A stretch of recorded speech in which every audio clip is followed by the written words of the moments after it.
Hi everyone, Robert Peake here of the Spontaneous Dungeon Master. What you're about to see is a live playthrough of an adventure that came to be called A Sinking Feeling. It's played through by a hilarious kind of dangerous and comic kill team, a trio I like to call my one-shot Hotshots. And this video is part of a series of 3. So this is the second video. The first video shows how I prepared for this adventure using the one-page, one-shot toolkit to produce basically a single page of notes that I used to guide myself and the players through this adventure, trying to leave enough room for spontaneity and for things to show up in the moment that were totally unexpected, but also to give enough flavor to the adventure so that it was clear kind of where we might be headed. So if you're at all interested in that, if you are a dungeon master or you're just a player that wants to kind of peek behind the curtain and see how that works, do check out video number 1. Video number 3, coming shortly after this, is a debrief. So we all get together and talk about what went, to our expectations, what was totally different, how we dealt with that, and how we basically just, kind of work together, the 4 of us, to create a fun, interesting adventure for ourselves. But it is a fun, interesting adventure. At least, I certainly had a blast doing it, and a lot of unexpected moments here. So without any further ado, here is the adventure, A Sinking Feeling. So welcome everybody to I'm calling it the one-shot Hotshots. That's my affectionate name for this crew. We're going to do a playthrough of the session that I've prepared, and you're going to get a chance to see how that plays out. I'm going to get a chance to see how that plays out because I have no idea, frankly. And then we'll also have a debrief video as well. So this is one of probably a series of 3 or even four videos that you can check out. But enough about that. Let's get into playing some D&D. So I'm going to do kind of jazz-style intros. So to start us off, on Human Cleric of the Grave Domain, we have Mario Najera playing Marshall Vigor. Mario. Yes, thank you. Hello, I am playing Marshall, and that's Marshall with 2 L's. And I play a Grave Domain cleric who's not quite edgelordy, but a little bit of a fun guy who kind of likes the sauce a little bit. Maybe that helps him out with all the death and dying. Takes the edge off. And on Half-Elf Bard with a twist of Warlock, just how we like it, we have Randi Serup playing Gideon. Hello. Kingsley. I am Randi Serup, and I will be playing Gideon, Kingsley indeed, half-elf, Fey-packed Warlock, and Glamour Bard. And so Gideon is back on the material plane after an extended stay in the Feywild. And the world is his oyster, and it's ripe for the taking. And he's just spreading his music, spreading his love, often under his artist name of Gideon the Gilded. Gideon the Gilded, he is indeed. And on Half-Orc Barbarian with the straight-up Berserker path, we have Cameron Britton playing Erki. Hello, I'm Cameron. I'm playing Erki with an E. Erki was a gladiator slave in the Thayan realm, and he escaped, and now his old master's always hunting him down. But he's one step ahead so far, and like Marshall, he loves the drink. And it's going to be a parched adventure tonight, as you might have guessed from the backdrop.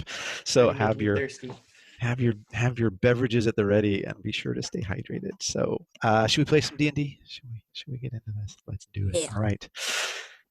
Opening scene, you find yourself on a menhir, a small collection of rocks in the middle of a vast badlands known as the Fallen Lands. To your left, faint crackling thunder and lightning in a cloudless sky, and to your right spreads the Anarok Desert, a near endless expanse of sand.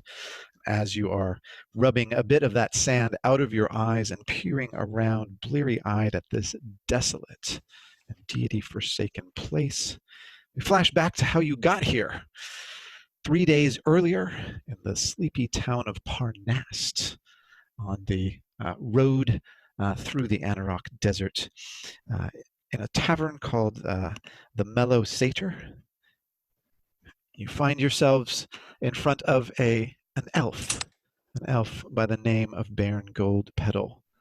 A typical elf of the sun elf variety, except that he has rather matted hair and bloodshot eyes. He leans over the table where, of course, Erki and Marshall have already helped themselves to a foamy brew. And he says, I thank you for coming. It has been a difficult time for us all. But having heard of your exploits in Loudwater, I'm sure you can assist us. You see, some time ago, an important caravan has gone missing. This caravan is of significance to the Lord's Alliance, and so I don't need to tell you that in assisting us to track it down, you will make some important friends along the way. It is also a personal matter to me as my dear beloved cousin, perhaps one of the most beautiful elves in all of these parts, was part of that caravan. And so I may hold the key to finding them, because I have this. He holds out a small blue gem, which, as you look at it, seems to be faintly pulsing with an inner light. It's a kind of tracking device of our family, of the gold petals. Using this, you may be able to discern her whereabouts, for it glows more brightly as it gets closer to the counterpart gem. They were spotted by Griffin cavalry several days ago, but the caravan was not moving. I do not know if they are alive or dead. I would ask you either way to find out what happened and bring news back to me. As I said, you would be making an important friend, and of course there is a monetary reward. And so you think back upon your motivations, your character's reasons for wanting to undertake this obviously dangerous quest out into the middle of nowhere to try and recover this lost caravan. And Marshall, you are musing as you look out across the vast expanse and a sort of gently rippling mirage on the far horizon. It is quite warm out here. How are we traveling? Are we on foot? Do we know if we're just... Or are you traveling? I assume you're not flying, because none of you can do that yet. No. Okay. I am concerned about trying to help people. I would like to try to find. I do understand the feeling of loss that the Baron has had, and I'd like to maybe help out as best as I can in regards to that. I would also think that it's good to make acquaintances and friends, and someone named the Baron is a good friend to have, I would think. Indeed, anyone with a title. And you also, interestingly, know that the Gold Petal family is famous for their honeymead. So that may is indeed a very noble cause for me. Be able to assist you and pay you in liquid coin, as it were. Yes. Yes.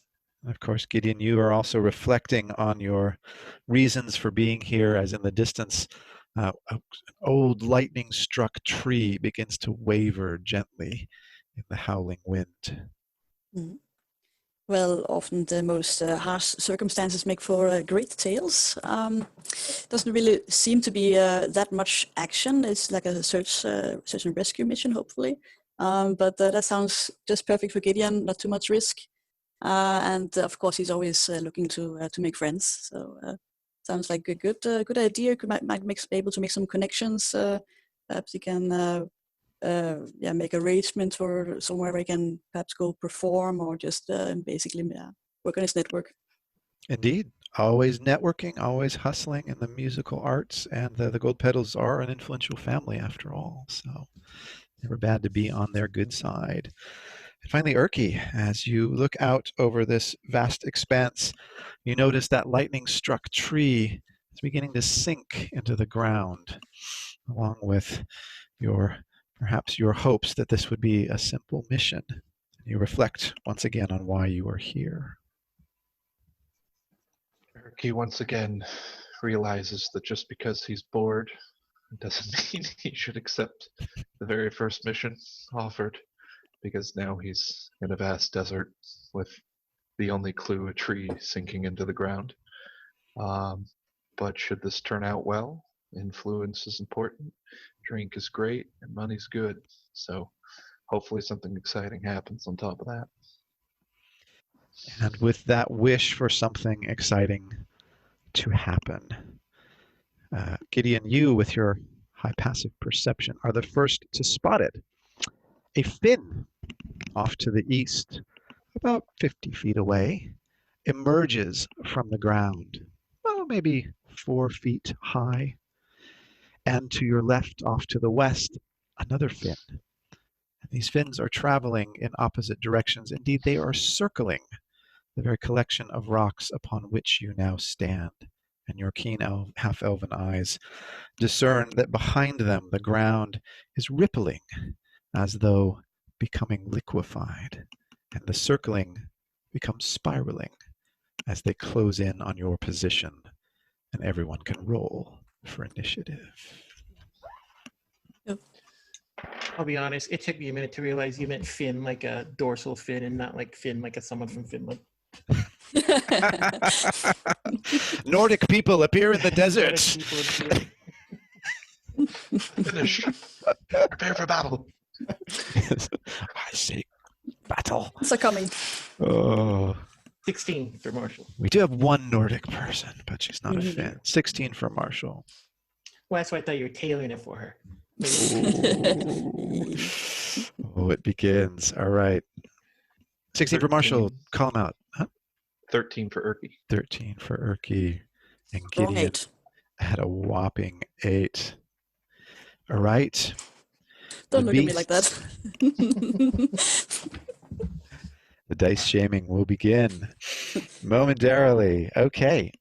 So we got the beasts up first. Marshall is second, Erki third, and Gideon bringing up the rear, as it were, although you were the first to spot these wicked things. Wicked indeed they are, and fast.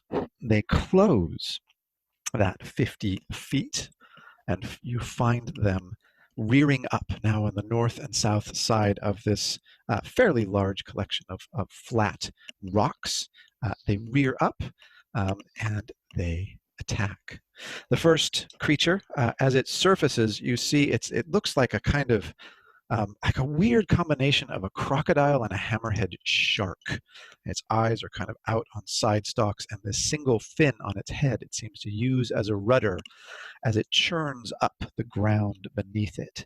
And it rises up, and you see an enormous snout-like mouth lined with teeth.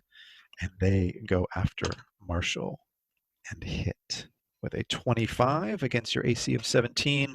Marshall, you take 21 points of piercing damage.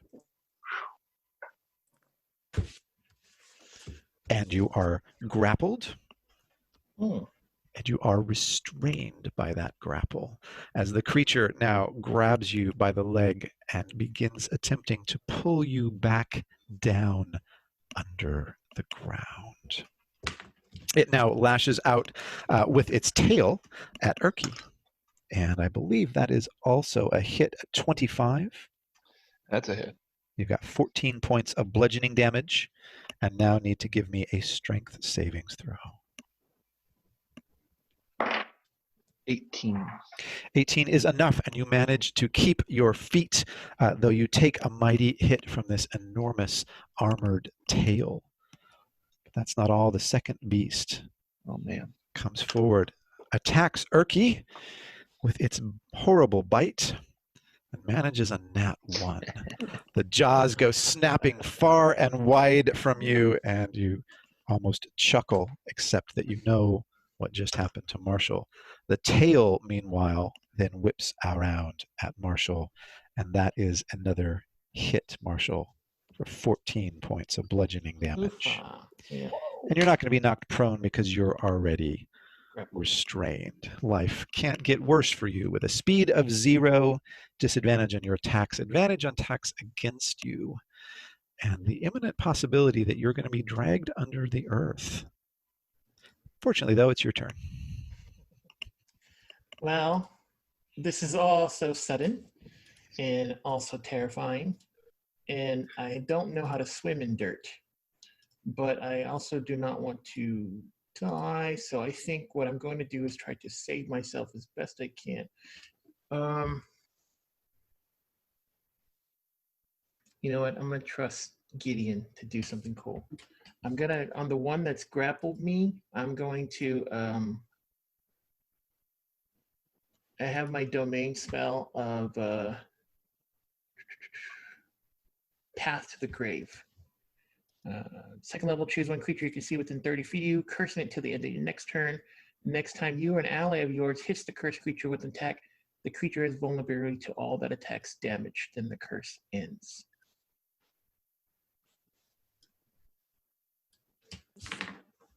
Sorry, say that again. Here, I can put in the chat too. Sorry. It's the first time you use this ability, I think, right? I think I used it once before when Yeah. we were in a temple. Mhm. I used it and then I followed it up with the spectral sword thing. Yeah. It's something like the next attack does double damage or something. It's vulnerable. Yeah. Mhm. Basically, I put a debuff on it, so whoever hits it hard, Mm-hmm. not me, can hit it really hard. So if someone were to hit this thing hard that's on your leg, they would get double damage. Yeah. Okay. Throwing that out All right. Yeah. All right. What else you got? Well, I can't really move. I mean, can I struggle to try to get rid of the You grapple? so did that count as a kind of major action?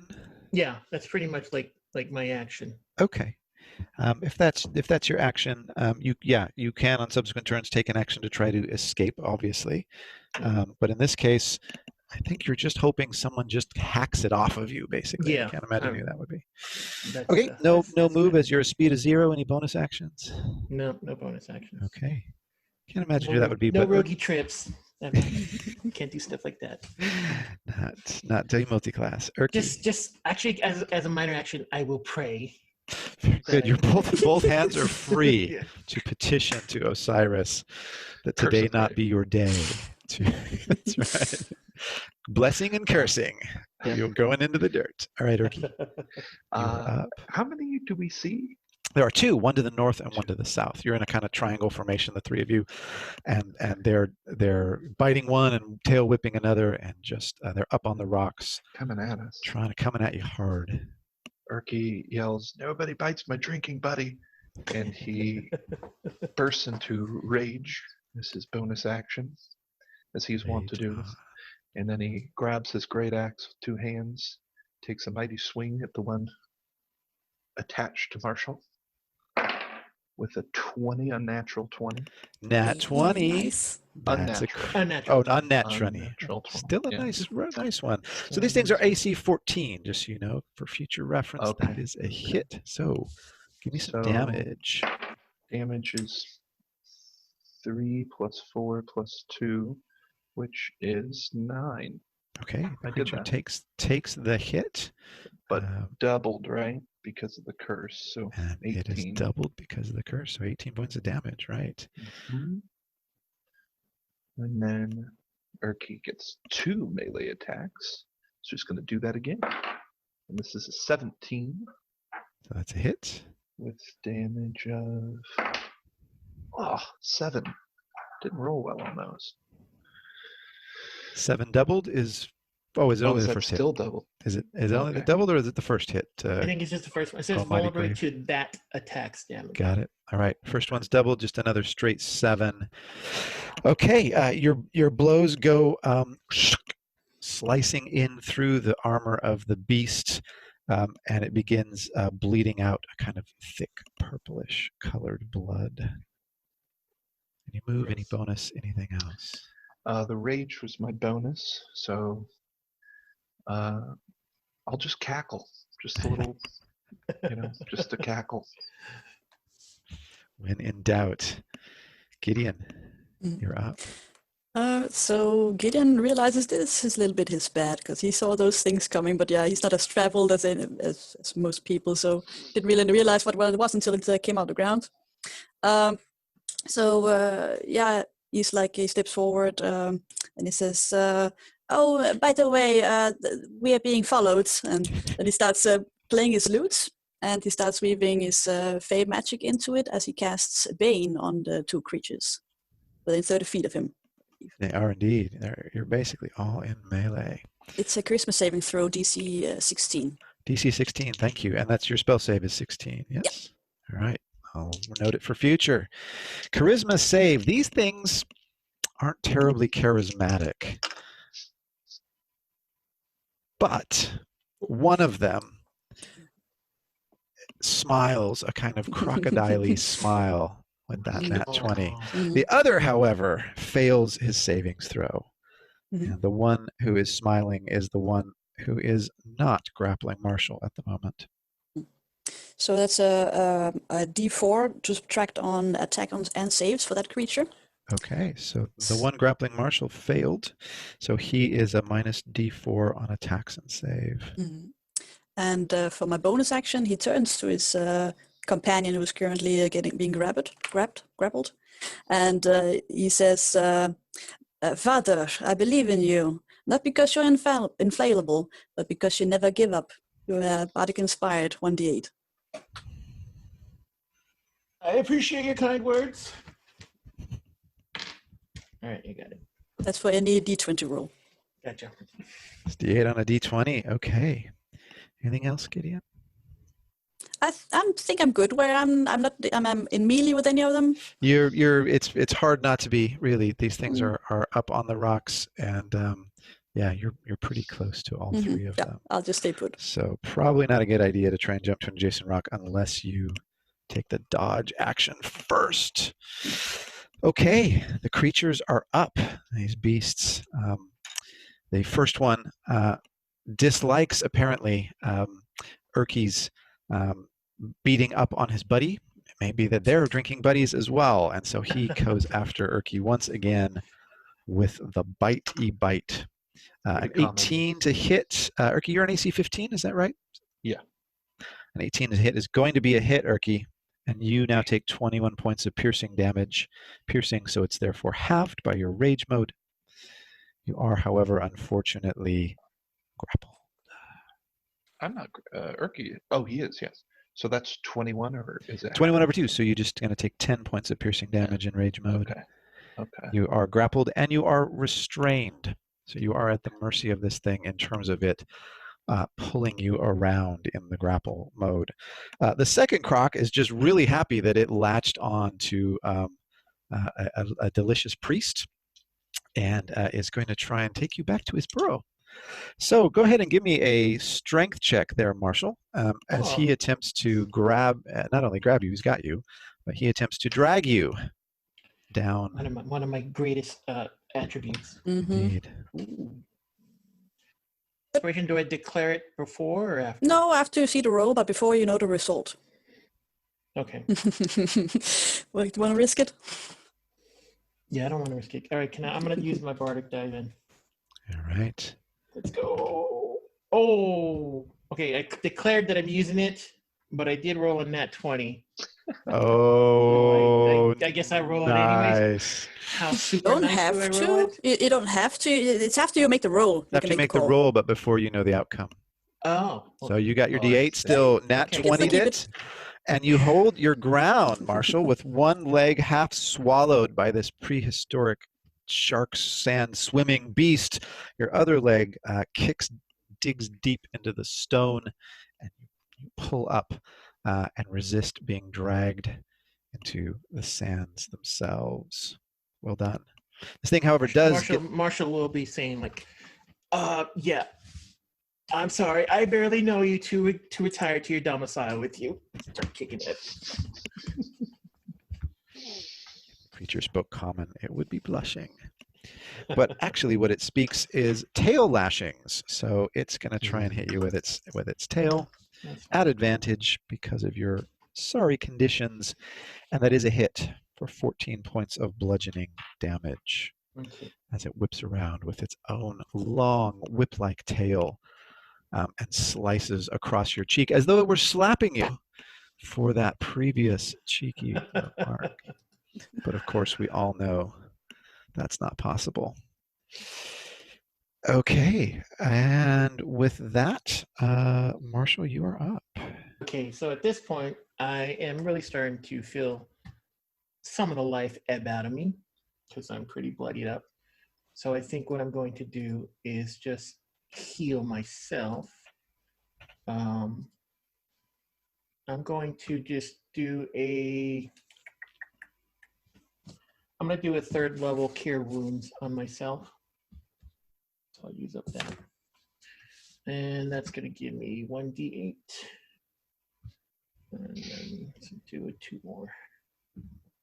So 7 plus 8 plus 4 is 19. And then plus modifying plus 12. So I'll heal for 31.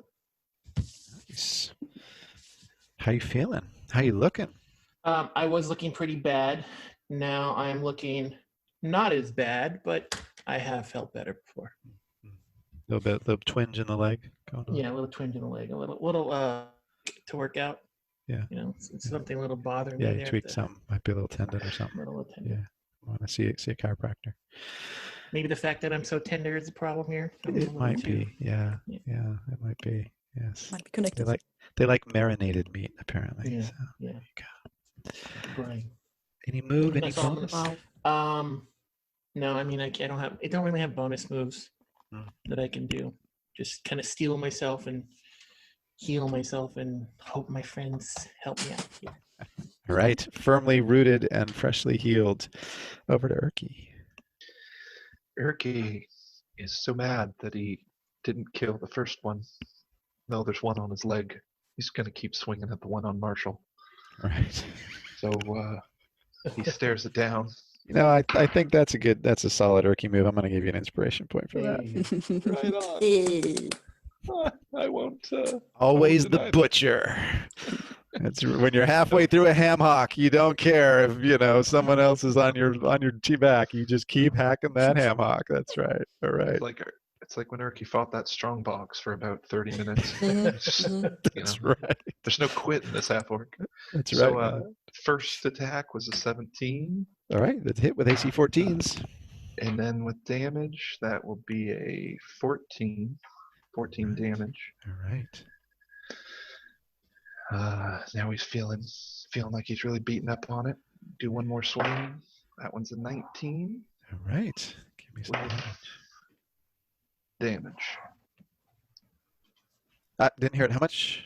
11. 11. Okay. All right. The beast is now looking badly beaten. Your battle axe is doing its work, and this thick purple blood flows in between the scales and crack marks in its prehistoric-looking body, and drips down, spreading across the rocks. It is wounded, and wounded good. Cool. Erki thinks weird blood makes good stories at the bar later. And he grins. And that's the end of his turn. Gideon. Mhm. Well, it looks like you both, all of you have paired up, so let us hit the dance floor. Positions, and he uses Mantle of Inspiration to give everybody 8 temporary hit points, and also a free move without provoking attack. Free move without provoking opportunity attacks. So let's go in turn order. Marshall, you are. I am grappled. You are still grappled. So what I'm going to do, rather than a move, I will give you an opportunity to try and take the escape action. I won't let you go anywhere after that, but I'll give you a chance to potentially escape with your bardic hand clap magic in play. So am I modifying anything, or do I just It's a straight up strength check. Yeah, let's just get that +0 going. Strength, and you can add athletics if you have athletics, but I don't think you do, Father. No. 11. 11 is unfortunately not enough, Yeah. and the beast keeps its hold. Sorry, Randy? Yeah, I was wondering, are you still bardic inspired? Oh, I am. Too But late. I know the result now. Yeah. Sorry about that. And the croc knows the result too. Okay, Erki, in turn order, you are also grappled. Cool. I'll give you a chance to try and escape. Strength There we go. athletics, you're no good at that, right? Oh, good. Oh, no. Oh, I got that's a, face. I got a 17. 17 is enough. Yeah. And so you are no longer, you managed to kick this thing off. And yeah, you pry the jaws and kick hard. And it is now off of you for the moment. Gideon, you get a move as well. I can move without provoking opportunity attack, so I'll just back up a little bit, just within 30 feet. All right. Yes, and there is another adjacent rock behind you, and then there's a bunch of sand between the two, so you're backing up. Mm-hmm. And how far do you want to back up? Well, if I could get on the rock, that would be okay. opportune. And as you make your way down off the rock to the sand below where the creature had previously been swirling around you, you can go ahead and give me a dexterity savings throw.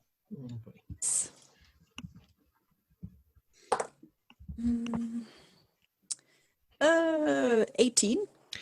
18 is enough, and you manage to retrieve your foot from the sand below, which through the churning of the beast's movement has turned into quicksand. The moment your foot touches it, you notice it quiver and ripple, and you jump back up on the rock. You now have an opportunity. You can attempt to jump to the adjacent rock, or you can stay where you are, which is pretty much still in melee range.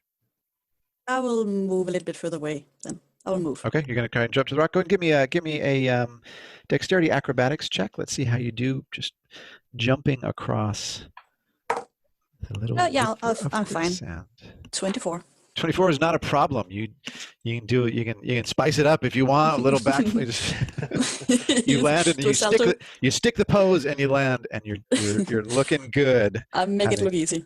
Make it look easy. Having dipped a toe in the quicksand and noting that you are basically now surrounded by a small moat at this point. And what score does the Finnish judge give her? Boards. Finland, no points. Yeah. And now for my second trick, and he takes out his lute and plays a melody, and hopefully from I don't know if it has ears, the one that's attacking Marshall, but if it had, it would be hopefully start bleeding from it. I'm doing Toll the Dead on it. It's a Wisdom save, DC 16. Thank you very much. All right, the one holding Marshall makes his save, barely just. He doesn't have hands to cover his ears, but you notice his ears are very, very small little holes in the sides of his heads, and unfortunately, he manages to shake off. Did you subtract 1d4? I did not, thank you. True. I did not. Oh, man. Well spotted. And with that, he fails. Yeah. There you go. And with that, he fails. Well done. And he's hurt. I don't add anything to this, I believe, so it's just a 9. Yes, 9 damage. 9. The beast on Marshall takes 9 damage. Ed is looking badly injured, and pretty upset, pretty cranky. It didn't realize that this priest meal came with a side of pain, so it's very possible that it is no longer loving life. That's it. Move? All right. I'm done. Okay. The first sand beast, having been pried away from and kicked off of kicked off of Erki, is looking good, has not yet taken a scratch. It thinks Marshall looks like a tasty opportunity at this point, and so it is going to try and latch on to Marshall's other leg. Unfortunately, despite advantage, its very best roll was a 15. So the second croc goes for Marshall, and Marshall, you basically just give it a swift kick to one of its eye stalks, and it goes reeling and spinning. No splitting the chicken bone for these two today.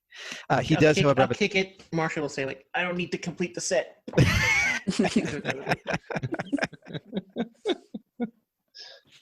Nice. It does, however, have a tail attack, and it's just gonna whip out at Erki and hit with a 21. So 14 bludgeoning. Erki, you can half that to 7.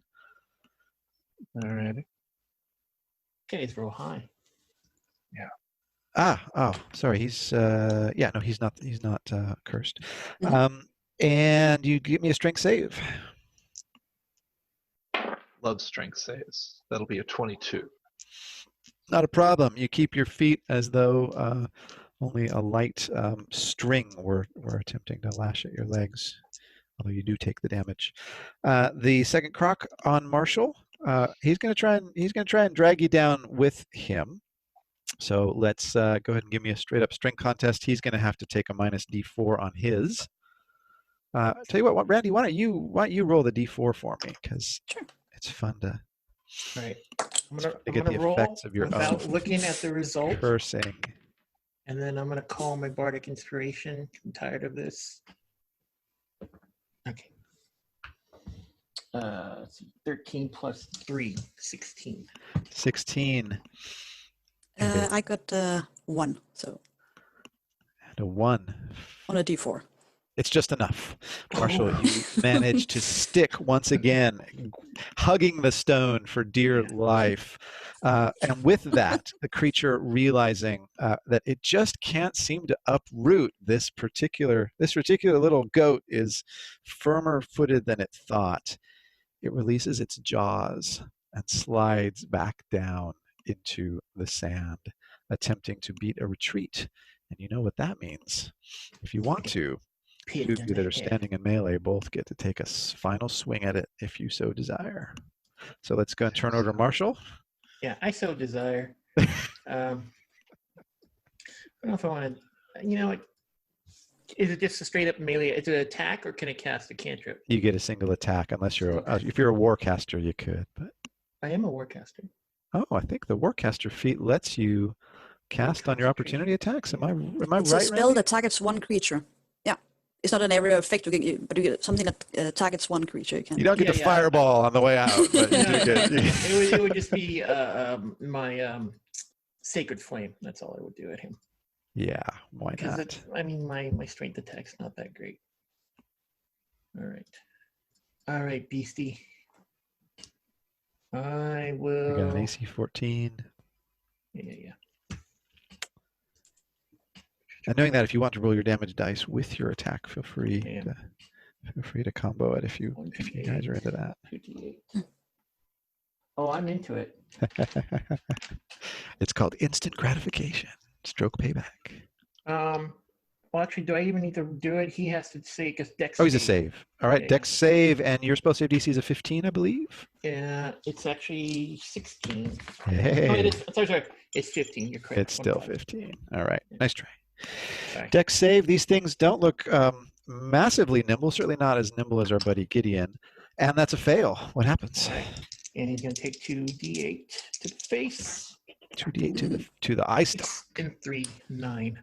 9. Okay, 9 is a healthy amount of damage for an already rather tenderized creature, but he is not completely torn asunder yet. Although Erki, you get an opportunity attack too. Seeing the thing that he's been trying to kill for so long, still alive and running away, while Erki doesn't know what the word apoplectic means. That is what he is right now. So he's going to swing really hard at it. An 18 That's a hit. with 16 damage. Oh. 16 points of damage. All right. I just got to go meta here and let you know that creature had 17 hit points left. So you can imagine flayed almost completely apart, just absolutely rent. The beast slithers down under the sand, and purple blood just sort of bubbles up to the surface and floats on the quicksand as it submerges and quite possibly will die of its wounds later, though you don't get the satisfaction of killing it yourselves. Wow. Marshall spits at the desert floor where it went into. Mixture of blood and sweat and tears. That's right. And it's only 11 a.m. Still a full day ahead, you know. You're up, Marshall. Okay. I am going to right myself and stand up. And while I'm standing, I'm going to put my hand on Erki's shoulder, like to get up. and I'm going to give him guidance. Then you can roll 1d4 and add the number rolled to one ability check of your choice. And I'll tell him, like, don't worry, that thing is as good as dead, but we still got one more for you to finish off. Yes, time to focus on the other one that's still here. Yep. How long do I have this? You have it in, like, up to a minute To a of minute. real time. Okay. It's me just concentrating. So just ability checks, or can I add it to attack rolls? Just ability checks here. I'm putting it in the chat for you right now. Okay, cool. Right on. Just in case you, like, miss or something. Mm-hmm. Okay. Anything else, And that's all Marshall? Marshall did. No, Marshall just kind of like back up a little bit away from the thing. I know we're going to be in melee range, but I don't want to, like, run to the other rock or anything. I'll All stay right. here. He has resolve now that one slithered away. He does have resolve, that's for sure. Erki, you're up. Erki starts a swinging. Man, he's rolling well with these. That's a 26 to hit. All right. Damage, not so great. That's a 7 total. That was a 1 Okay. plus great axe plus rage damage. And then second attack, that's a 20 to hit unnatural with 10 total damage. All right.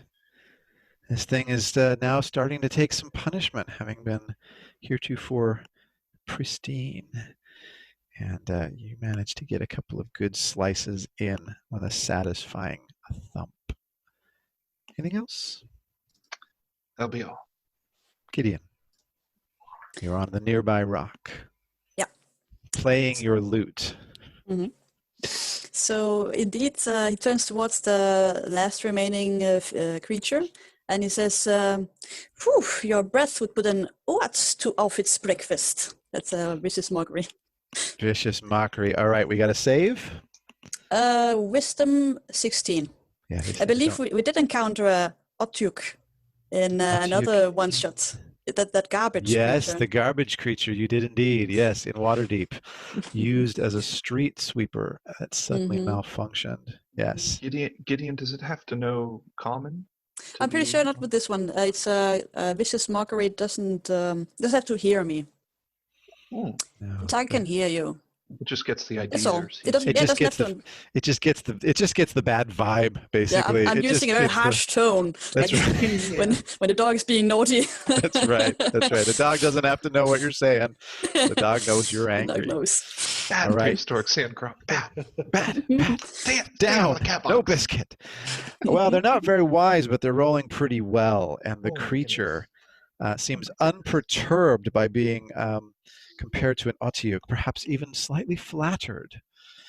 Its indeed horrid breath does now come downwind to you, making your eyes water. Is it grappling anyone at this point? The crocodile, the sand skimmer creature, which is crocodile-like, is not grappling anyone at the moment, nor is it cursed. No. Yeah, I don't think I will be using my bonus action. I'm good. I'm done. Okay. All right. All right. Well, the remaining creature turns its attention to Erki, and you see these two wide eyes narrow down in on you, and its great jaws unhinge and come after you with a 21 to hit. So that is normally 21 piercing damage, but you take 10. And you are again in the jaws of the beast. So it has got you, Erki. Erki. How's Erki looking, Erki? Erki's very well near bloodied. Right. It's nice to be a half orc right now. Yeah. It is good to be the half orc right now. Yeah. Except right now, because it's also going to whip that incredibly long tail around He gets to do so at advantage, and with a 25 to hit, you take another 14 bludgeoning damage. You can reduce that down to 7. Okay. Yeah, Erky's a little bloodied there. Is that how you describe it? A little bloodied, slightly? Yeah, it's like Slightly like halfway to when death. Schwarzenegger get beat up by True Lies, just like a little cool eyebrow cut. Little eyebrow That cut kind of going on. bloodied. That kind of Yeah. bloodied. All right. Yeah. Cool But blood indeed is running down into your eyes along with sharp sand. Mhm. Marshall, you're up. Well, what I'm gonna do is basically do what I can to try to help get this guy down. I'm not gonna be the big heater, so I too, hopefully, do a little bit better. I'm gonna cast Bane on it. Basically, he's going to have to make a charisma throw. Spell save 15. DC 15 charisma, not as charismatic as Gideon by a long shot. He fails. All right. What happens? So he, whenever target that fails a saving throw, makes an attack roll or saving throw, he must. Target must roll a d4 and subtract. That's what it is. Attacks and saving throws. All right, Yep. got it. Okay. I'll try and remember it this time. Anything else, Father? No, I think Marshall's just going to try to support as best as he can without running away. You got 2 legs. Yep. Keep them firmly planted while Erki is up next, and Erki is grappled. So you have the option to try and escape using your strength, but that would be your action. You can also attack. You get your normal 2 attacks, but they are at disadvantage while you are effectively in the jaws of this gigantic beast. Disadvantage. And you can do anything else you want, of course, too, but just know attacks against your advantage and yours are at dis. He just can't help himself. That poor half orc. He's going to swing at disadvantage, because he doesn't like this. So here we go. That's gonna be an 18. That's a 10. That's a 10 and an AC 14. So yes, flailing around with the beast, completely hindering one of your shoulders with its vice-like jaws. You have a difficulty getting purchase on its thick hide. Do one more swing there. It's a 13. 13 is just not enough, and Erki is now flailing. Marshall and Gideon, having previously been effectively chopping wood with these things, Erki is now not looking so good. Yeah, he's now resorting to calling it names. That's where we're at. Works for Gideon. Speaking of whom, Gideon is up next. You guys are doing wonderful. Let's see that footwork. And once again, everybody, I think you already used your temporary hit points, so you get it back again now. 8 temporary hit points, and you can move. And you can move. Okay, let's go in turn order. Marshall, you can move without provoking an opportunity attack, which means you could try to leap to a nearby rock. You may or may not have seen Gideon's little encounter with the slippery ground. Yeah.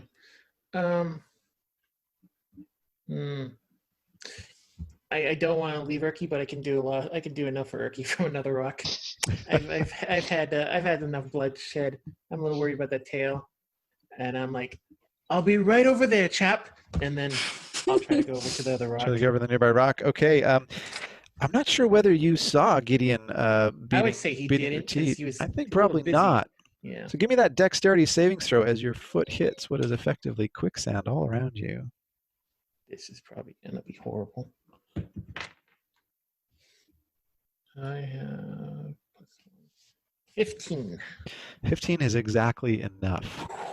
And your foot sinks all the way up to the ankle, and you realize, and with great effort, pull from this mud-like sand that just seems like to want to pull your foot down with it. It pulls off a boot, and it gurgles down into the ground. You are now wearing one boot, but you do have a chance now to try to jump to a nearby rock, rather than...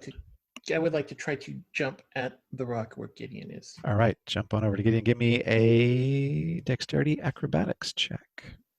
Right, there's that too. What's your footing? Ever helpful, Gideon.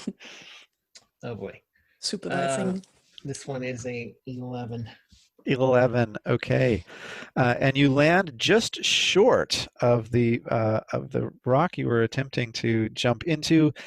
Your both feet now plant firmly down into the quicksand. Fortunately, you're very close to the rock, but you are now effectively grappled by the quicksand. Your speed has become 0, and in progressive rounds, you may begin to sink.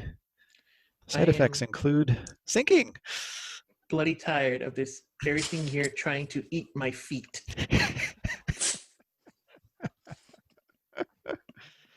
Erki, you are shoulder deep. Yeah, in he beast. Sorry. still has to move. Oh Yeah, yes, you yes, get to yes. move. You still can. Oh, sorry, Marshall. Marshall moved. No, that was the move. That was his just move. Yeah, the jump was that his was move. just the move. Yeah. Yeah, that jump basically was his move.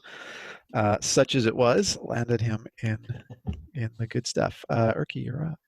Okay, Erki will try to get ungrappled here. Might use that guidance D4. See, 10, 17 total. That is enough. All right, well I'll save the guidance then. Cool. All right. They got his chewed up boot free. What do you do? How do you get out of them jaws? Same thing that worked last time. Just grab by the mouth and pry it open. Straight up, pry open, extract body gross. part.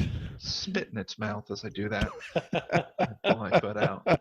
He's not the classiest half-orc barbarians. Mm-hmm. Of all the classy half. Of all those classy half-orc barbarians in town, No. this is kind of the redneck of barbarians. Imagine James Bond with tusks, you know. Yeah. Oh, I say, chaps. Yes. No, Erki's more the type that would wear one of those baseball caps with a ponytail down the back. Yeah. It's more that speed. Yeah. More the Bud Light of Okay. all the imagery. Oh dear. All right, Erki, you are prized free. If you choose to, you could move or take any bonus actions. I still had an action. Sorry, Gideon, you still had an action. Yeah, but he's just getting on grapple and moving if he chooses to. Are you staying put in melee? I'm gonna stay in this melee here. Mm-hmm. This is too fun. Yeah. You're good there. Right. Yeah, it's going to be fast. For my main action, Gideon's just going to look over the cliff towards where Marshall is. And he's going to say, Father Marshall, need a hand? And he's going to lend give aid. 2 if you can. Aid. All right. With aid, Marshall, you can give me a strength athletics at advantage. Is that on his turn or on my turn? I'm just using my action to give him aid when he says Correct. So on his turn, you will be able to do that at advantage. Take note. Should you choose to try and get out, obviously you can. No, I can chill in this quicksand. That's cool. See how your sand breathing is going today, if you want to. You know. He likes being a bit of a martyr, you know. Yeah, he kind of feels that way, right? I mean, come on, you know. Don't lose your legs over it. I think we messed up the tracking order, but that's because of Mantle of Inspiration. Where everybody uses their reaction to move, and then we get back into turn order. Oh, did we skip you out then, Gideon? No, he finished his turn. He gave everybody a move, and he used his bonus action and action. He's done. He's done. Okay. And so we're back to the beast, who, guess what? He's going to want to bite Erki. But it's not happening today. With a 14 against Erki's AC 15. He does, however, try and get another tail swipe in, and that goes well for him with a 26 to hit.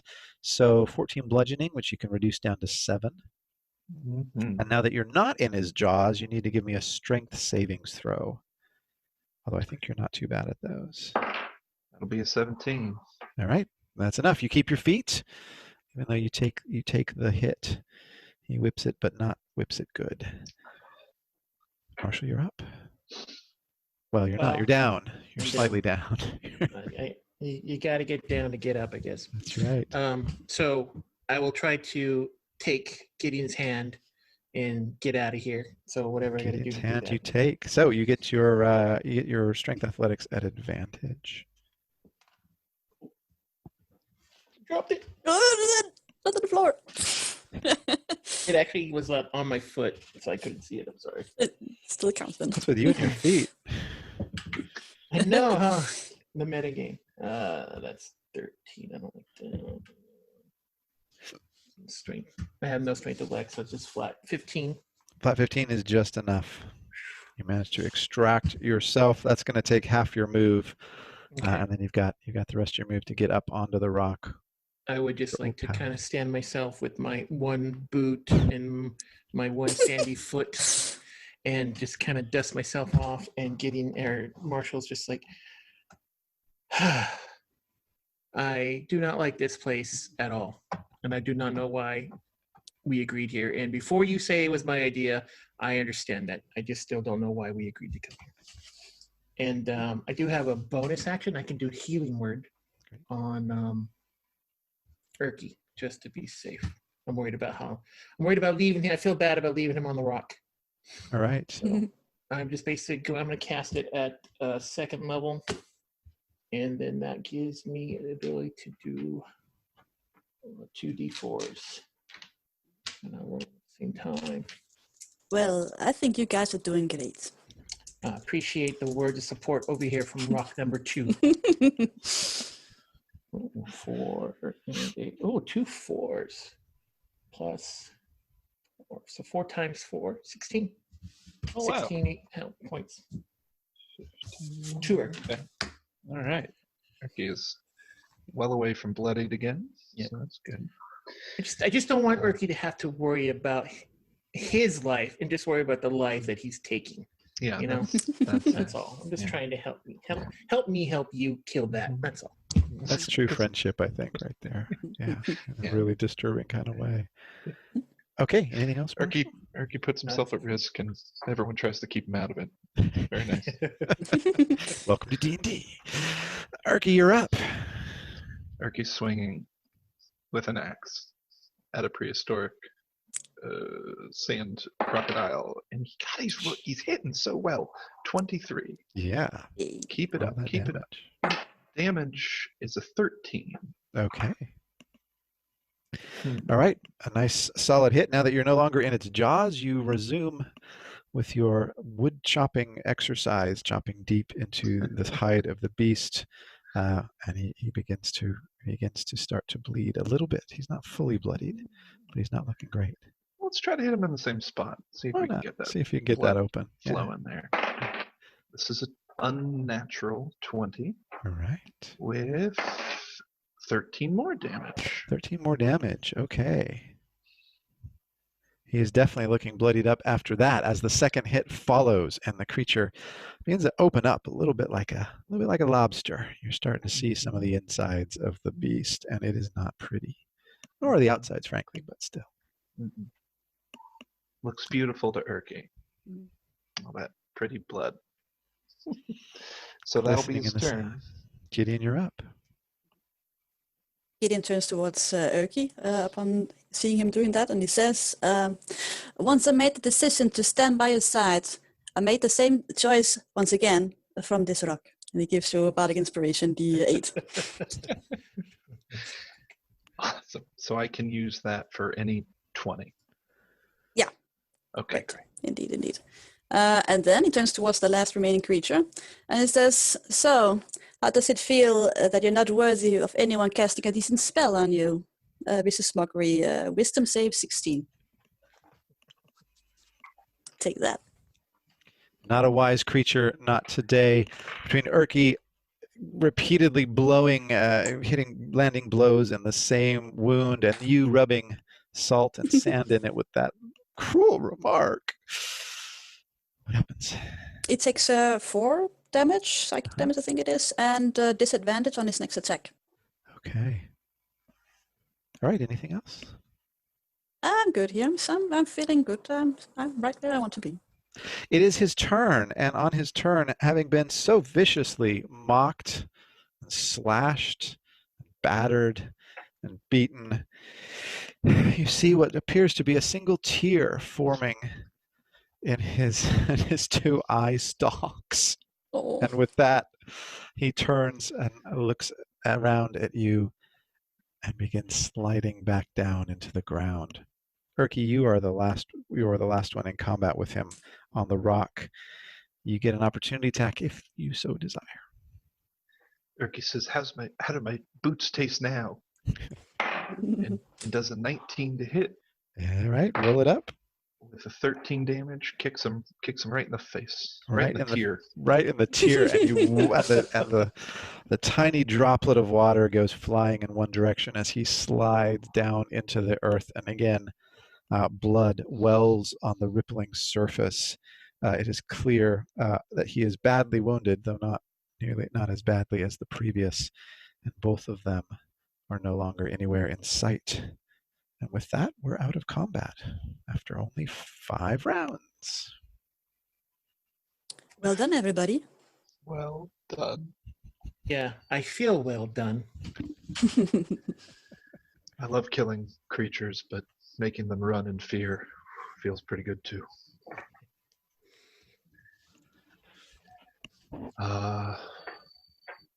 Okay. Well, Marshall, let's see here. How are you? How are people feeling? I'm feeling wonderful, thank you very Yes, much. I know you're feeling great. You look great. Erki could I know. use some health. Would a Yeah. short rest make sense? Or does What it? I can do, just because of how much time we might have here. Yeah. Robert, would you say we have like at least 10 minutes to like kind of compose ourselves? You can certainly try. You know that these beasts have settled down into the surrounding quicksand.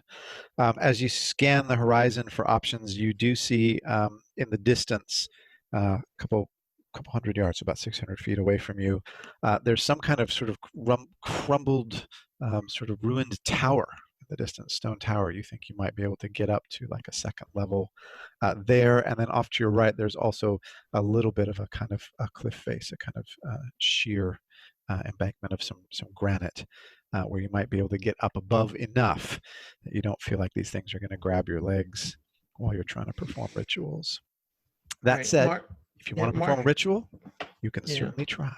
Actually, let's see. Marshall will spot that and then say, like, maybe we can, like, my friends, let's take a moment to gather ourselves and our boots if we can, and maybe make for one of these buildings, edifices here, so we can kind of compose ourselves. What say you? Be nice to get out of the sun. Yeah. My thoughts exactly. Any preference? Which one we go to? I don't care. What did we see in the distance? Off to your left, about 600 feet away, there is a ruined keep, like a little ruined stone keep. It looks like it would have a couple levels to it, although part of it's clearly crumbled away on one side. And then further on to the right, in the distance, you see what looks like a kind of a granite cliff face. So it looks like there is a rather steep climb up to some higher ground on the right-hand side. Well, I would always prefer to go towards civilization.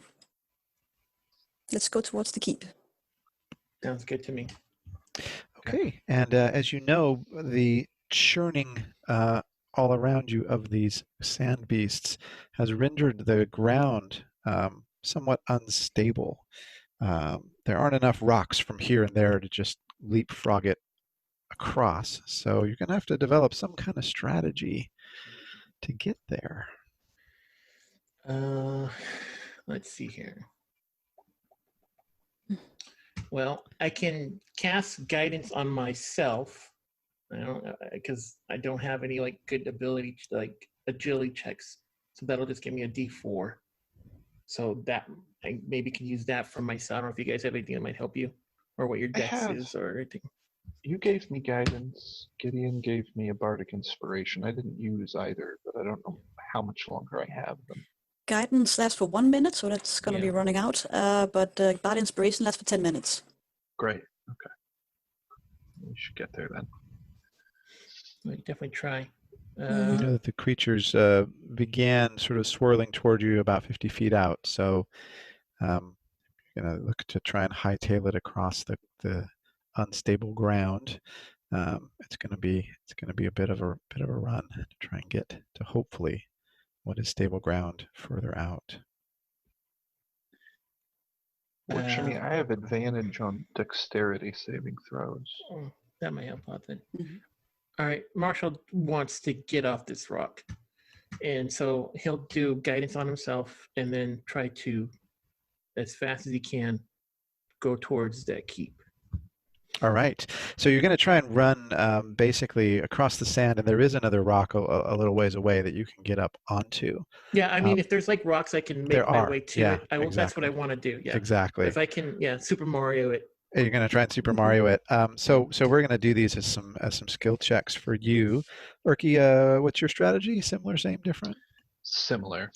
All right. Are you Same. following the same kind Well- of path as Marshall, or what do you think? Yeah, I'll follow Marshall. I think before you leave, Gideon's just gonna, he was like rummaging through his backpack and he turns around and just sees Marshall running over across the sand. He's like, well, he's eager.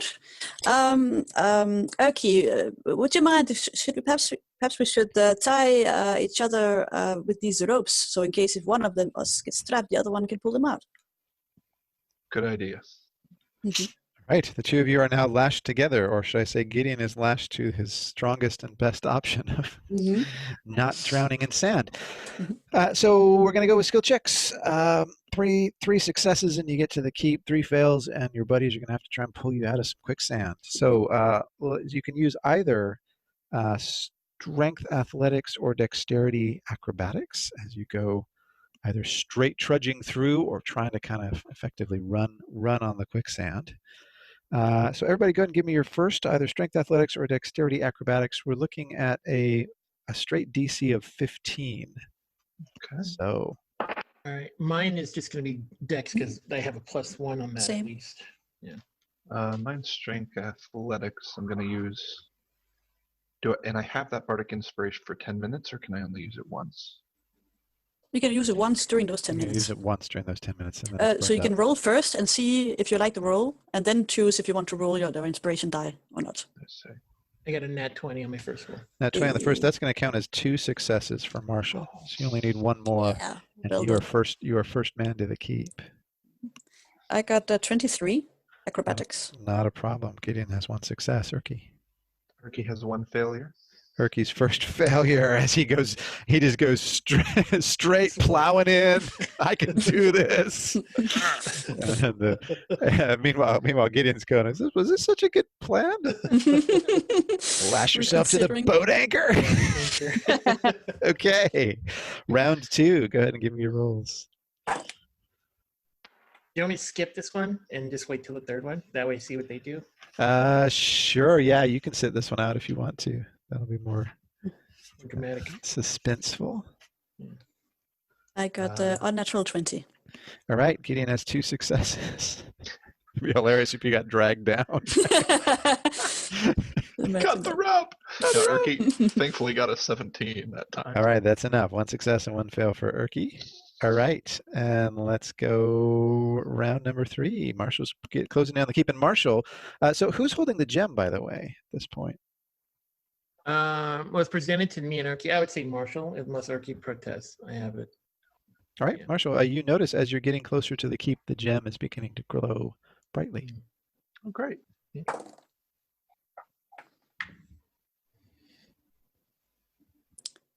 Did we have to make rolls? Okay. Roll again. Strength, Yeah. Vortex, 22 acrobatics. 22, not a problem. Gideon, I use my guidance to get to 14. 14 is not enough. And so Gideon is first to land on a low collection of kind of crumbled bits of the keep, big square bits of stone, and to look back and see Marshall trudging along. And Erki, how did you do? 17. 17 is enough. Okay, so Erki is not far behind you, Gideon. But you are first to the keep, and having arrived at the keep, you notice that further on from there, about 80 feet away, there appears to be the wreckage of some kind of wagon, or perhaps several wagons, bits of wheel and broken bits of splinters of wood, as well as bits of canvas blowing in the wind. Clearly, some kind of group of wagons Yeah, is this attempting gonna to make their way through. was it Yeah, it's a wreck. It's a Looks like the wreckage of a small caravan. yeah, indeed. Yeah, he's just gonna turn towards the party and say, "We have found the caravan." And I'll also mention that the gem was glowing as I was started to sink. Brilliant. Sand. Okay. And round 3, Erki and Marshall. What could go wrong? 22.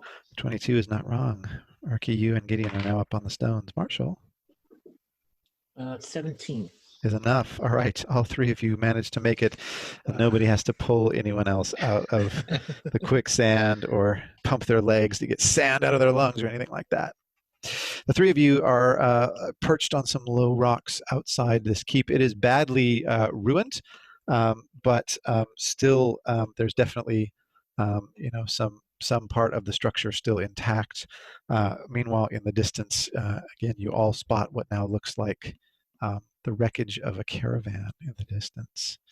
And Marshall, as you hold up the gem, you notice that the gem is glowing very, very brightly now indeed. It seems like we found the caravan wreckage. I would still like to take a moment to give Erki and I some proper attention to our wounds. How much time do you need? Normally, I would like to try to do a ritual here, but seeing as we seem to be in at our location, I will try something else, and I'll do something right now. And I'm going to do mass healing word. 1d4 plus modifier. I'm going to cast it at level 3. Let's see here.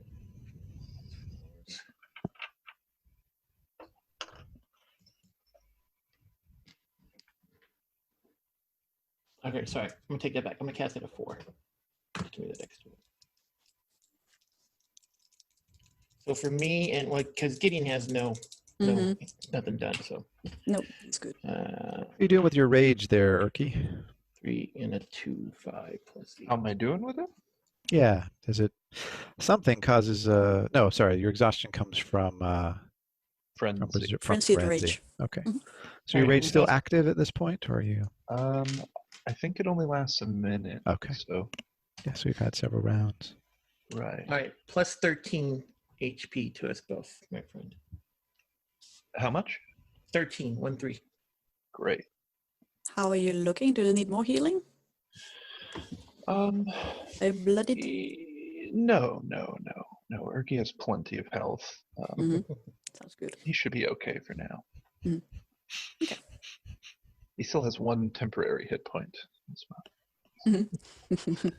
All right, good. Shall we That actually proceed? brought me back up to full. Hey, But nice. that last one was pretty high roll too.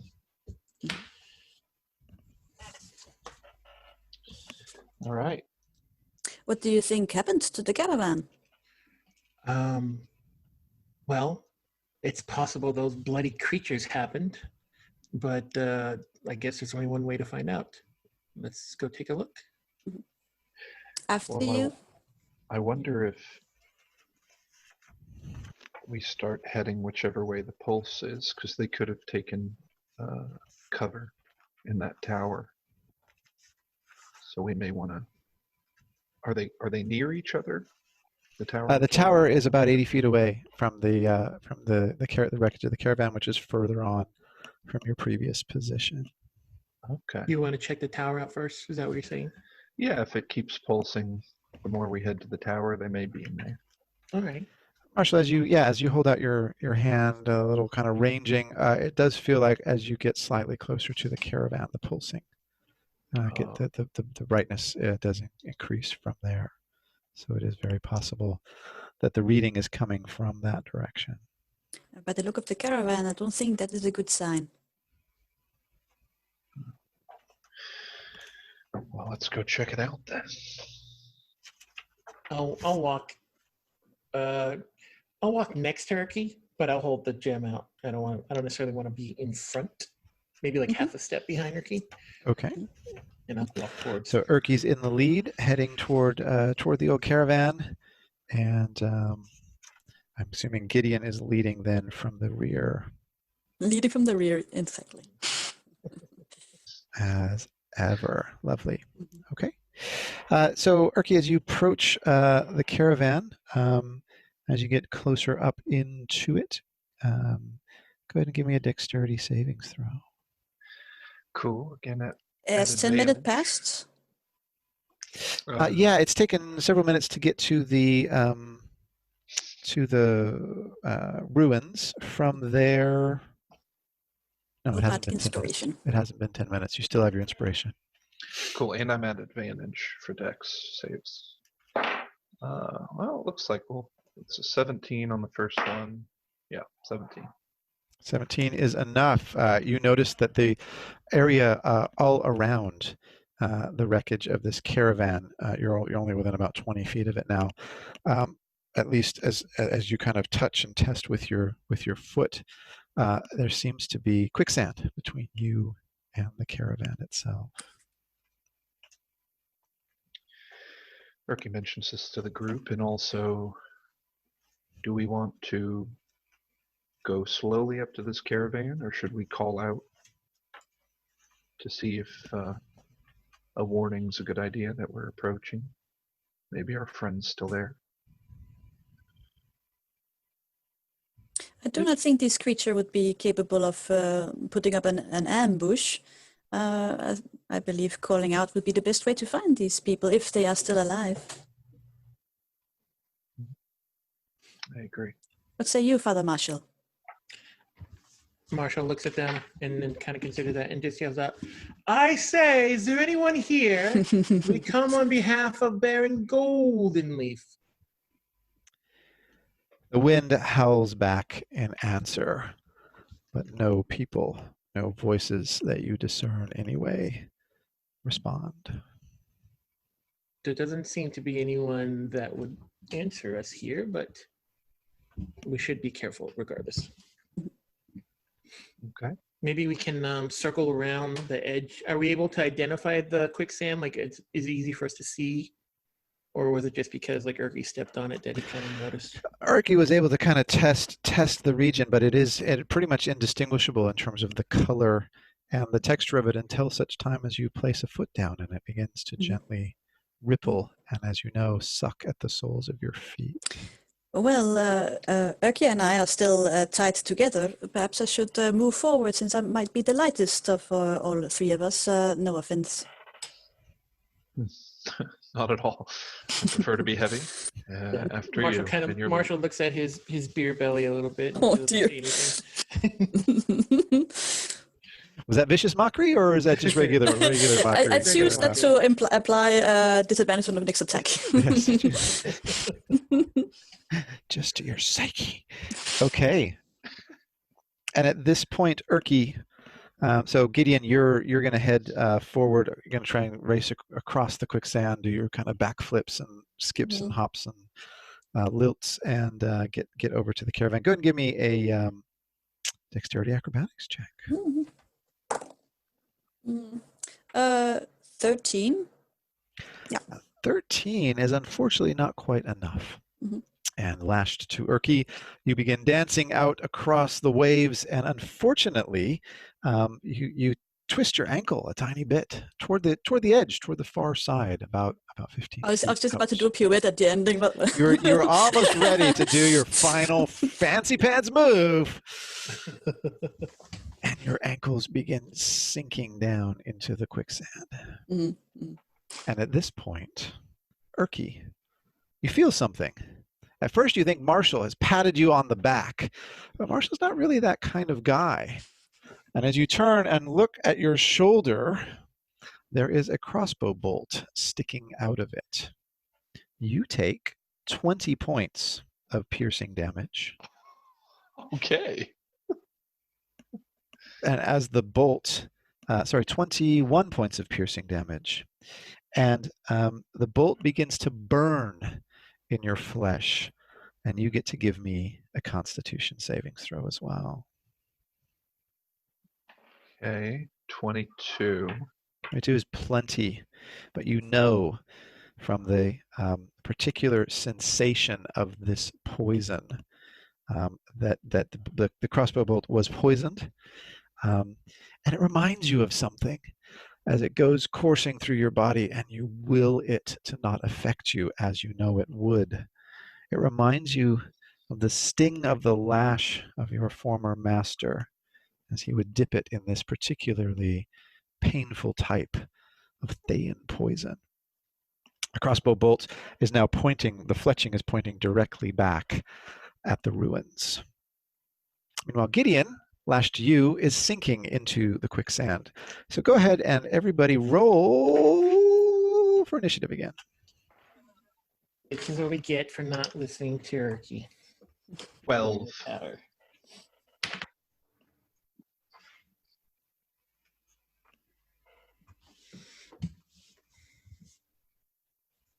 Marshall has a 7.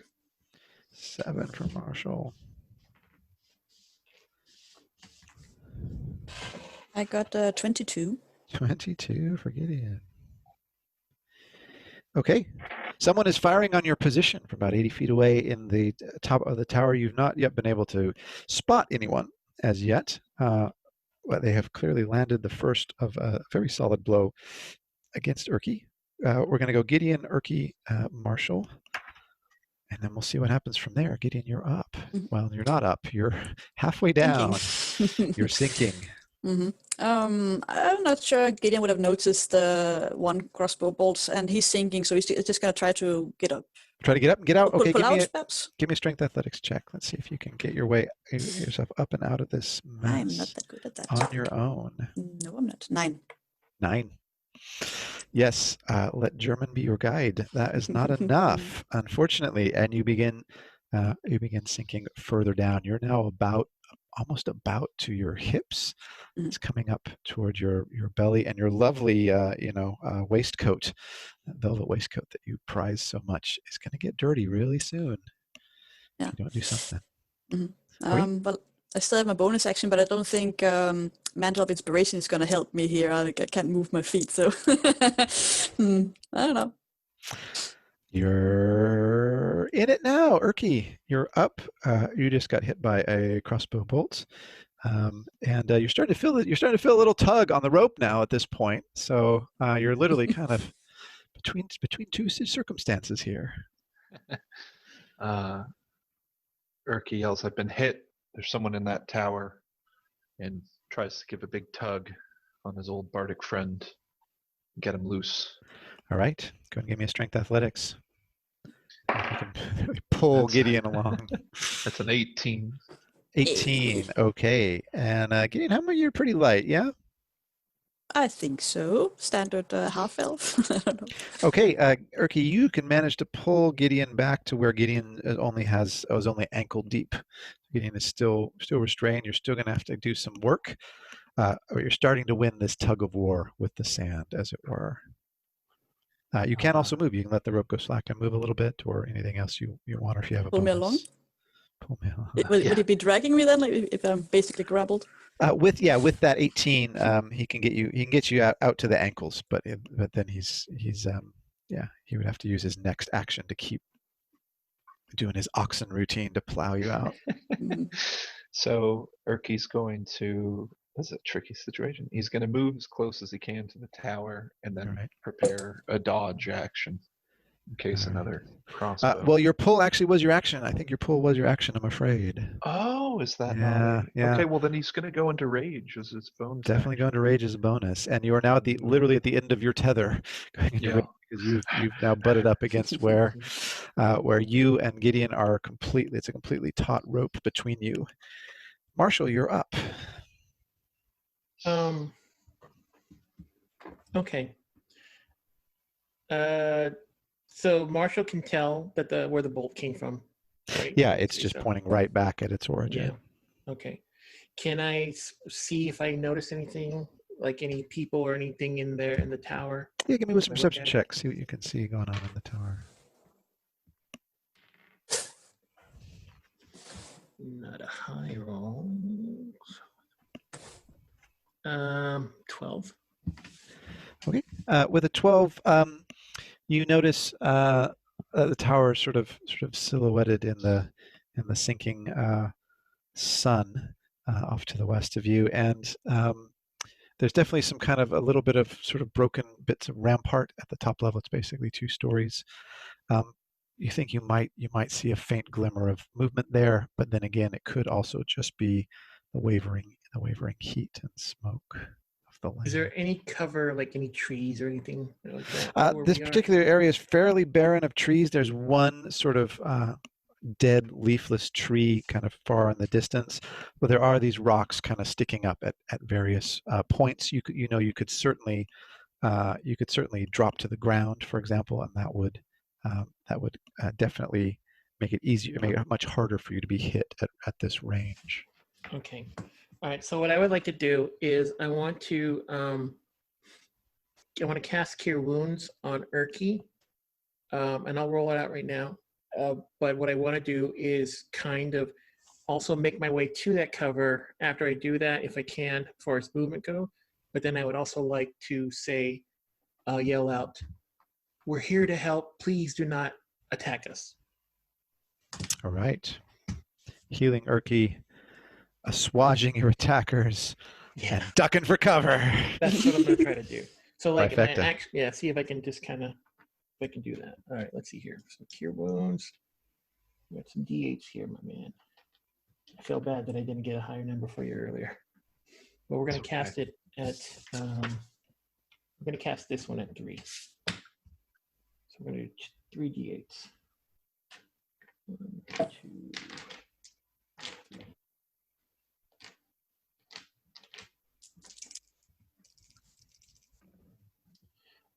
2 plus 8 plus 6 plus 12. 28. Yep. 10, 8. Yep. You're a good cleric to know. Yeah. All right. That is full health again. Oh, almost full health. It's pretty much full health. And then, yeah, please do not shoot. We're trying to help. We've just come to see what's wrong. Okay. The plea seems to fall, unfortunately, on deaf ears. As a second bolt goes flying, this time into Erki's other shoulder, with a 21 to hit.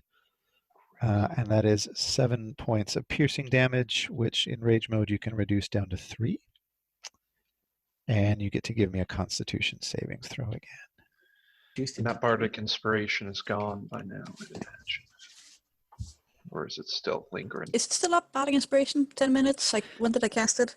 Back at the rocks. Yeah, no, I'm gonna say it's still up. I think this is the last round. It would be up. Well, that's a 15 plus 21. Since it's the last round, I might as well throw it in. Might as well. Okay, you again. So 27. Managed to will away the poison that is attempting to settle in to your bloodstream from now not 1 but 2 poisoned crossbow bolts, and as you the sting is again familiar. Gideon, you're up. You are up to your ankles now in this stuff. You know that if you manage to free yourself here, you can attempt to make it either to the caravan side or back to the side to rejoin your buddies. But you would need to use your action to make a strength check. Otherwise, you're going to sink back to your hips again. Yeah, I will do that. Athletics check.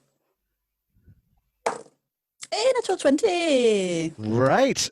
You are fully freed. You are back in business, and with a nat 20, I'll let you decide how you spend your move. You could use your move to go to the caravan side, which is 5 feet away from you, or you could use your move to rejoin the rest of your party and go closer to the keep. Decisions. And I think he'll stay with the party, and also he's still tied up, so he wouldn't really get that far anyway, unless he would cut the rope or something. So he will follow with the party, just back away across the quicksand. All right. So you and Erki are back up. Are back up level with each other. Is there anything within 30 feet of us for cover? Again, there's these rocks, but they're relatively flat. If you kind of drop to the ground behind them, you'll mechanical standpoint, you'll impose disadvantage on ranged attacks by kind of dropping to the ground with these rocks. But they're not very tall. They're mostly flat. Yeah. Well, he doesn't like to be out here in the open with the arrows flying, so he's just gonna say, "I suggest we move," and everybody can use their reaction to move, and you get once again 8 temporary hit points if you don't still have it. Nice. Those castanets, man. Those castanets are good to have. So you can elect to move in turn order, assuming you all have been advancing on your previous turn, which I think you have on the keep. You're now 50 feet away. And let's go in turn order with Gideon first. How far can I move while I'm still tied? Yeah, you're up shoulder to shoulder with Erki. How far was that? How long was that rope you guys tied? Well, it's just a standard 50 feet of rope, I think. So right. Okay. So decent tether. So yeah, you can move your full 30. I think yeah. I mean, it depends if we're going the same direction. So I think Gideon's just going to turn towards Erki. I suggest that way towards cover.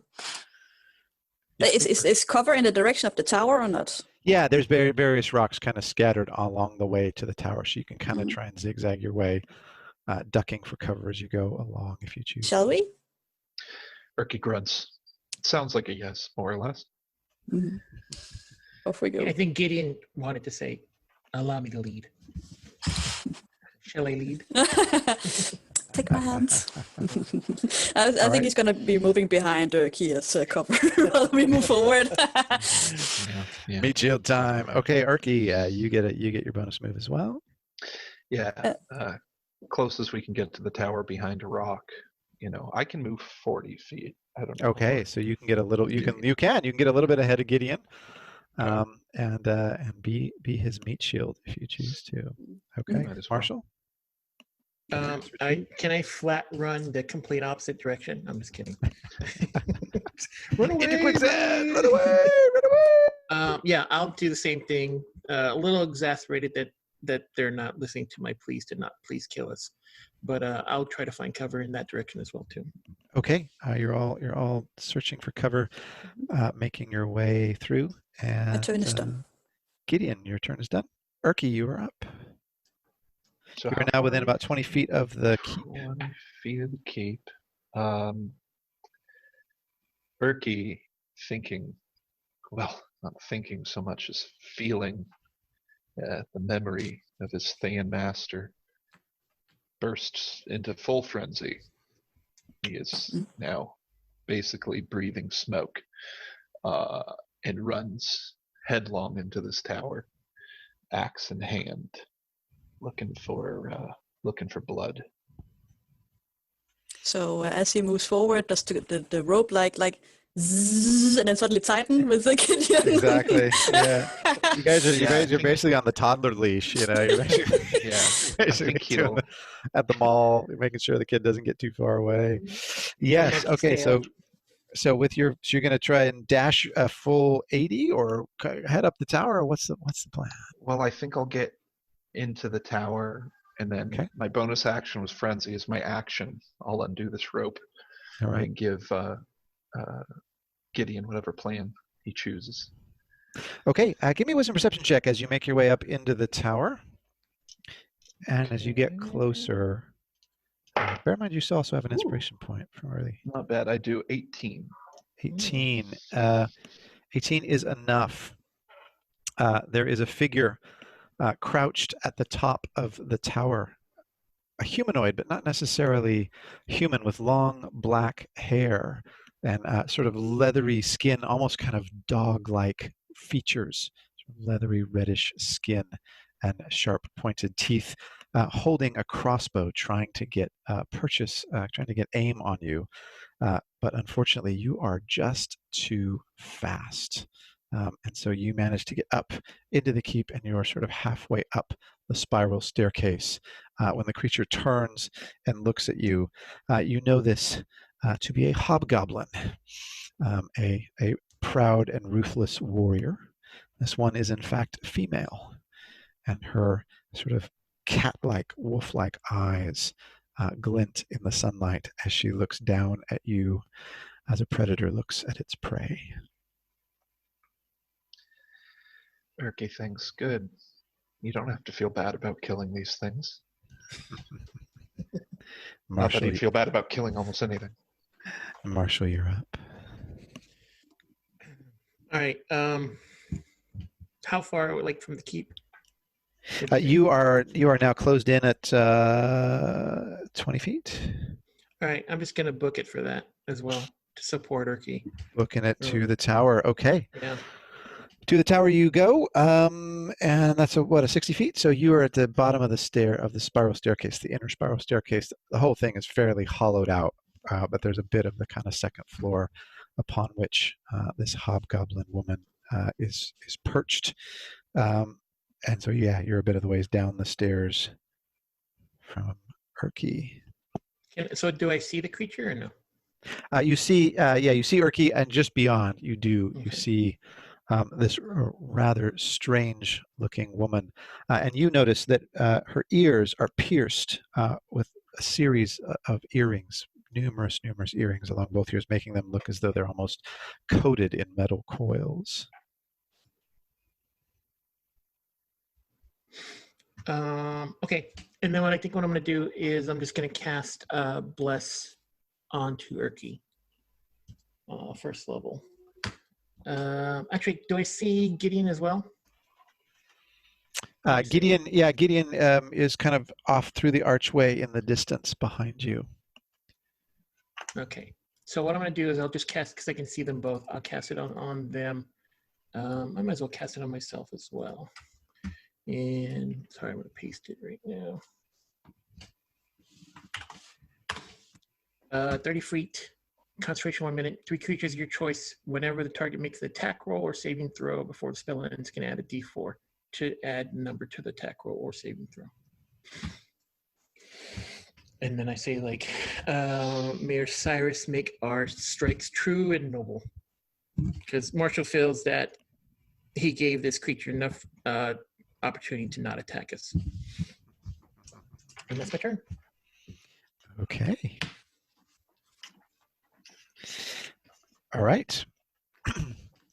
At this point, the woman, I suppose you can call her that, addresses you. So this is Erki. You're stronger than we thought. But Okay, yeah. Mm-hmm. are you fast as well? We shall see. She leaps from the top of the second floor down, and crouched in the shadows, you see a large, in fact gigantic, black scorpion onto which she leaps. And she basically smacks it on the rear like a horse, and it begins skittering out across the desert floor, running as fast as it possibly can. He's so cool. Gideon, Oh, is it you're me? up. Yes. Oh dear. What in the 7 hells? Yeah. Do you, Erki, do you know this woman? Do I know this woman? You've not seen her before. You would remember. She's kind of a memorable. You have not seen her before, no. No, but I want to know why she knows me. Well, I suggest you get after her then. Agreed. Yeah. I don't think I'll do much for my turn, to be honest. Standing with your mouth open, basically. Mhm. Nobody spotted the giant black scorpion. Okay, Erki, you are up. You're halfway up the staircase, and in the distance, literally riding off into the setting sun, racing westward, is this female hobgoblin assassin on a giant black scorpion. How far are we talking? The scorpion has just absolutely booked it as fast as it can, closing a distance of just about 80 feet from you. Okay. So Erki's heading back downstairs. Nothing there. And saying, "Let's see if I can catch you," and runs his full 40 feet, pulls out his javelin, which, what is this? Range of 30 feet and then parentheses 120. So you can launch it as much as 120, but at disadvantage. Disadvantage. Yeah, if it's beyond 40 feet, it's a disadvantage. Okay. You do have bless too, if that will So that's consider anything. Yeah, I think I'm feeling good on this. I'm gonna go for it. And blessed is a +4 or plus D4, 1d4. D4. Mm-hmm. Okay, so first roll is a 25. Second is a 17. I guess I'll do that D4 just to be sure. So 19. 19 is enough. So this creature is an armor class of 15. Okay, so 1d6 +4 +6. Okay, so a 10 damage. 10 damage. Okay. Your javelin goes slicing into between her shoulder blades, piercing through her studded leather armor, and dealing a solid hit. But she is tough, very tough. This is not her first scorpion rodeo, and she continues galloping away from you. Erki yells shot for shot. It feels good. He's not great at the quips. It feels like that was a pretty good one. Come on, man. You guys hear the quip? Did you see it? Did you see? I said that. You get it? Like 2 shots. Taking points from Gideon. That's right. Charisma eventually seeps into everyone. Marshall, you are up. And Marshall, with your not too shabby passive perception, you notice a metal pinging sound as something comes bouncing down the steps past where Erki just blew through and raced toward the scorpion-mounted assassin.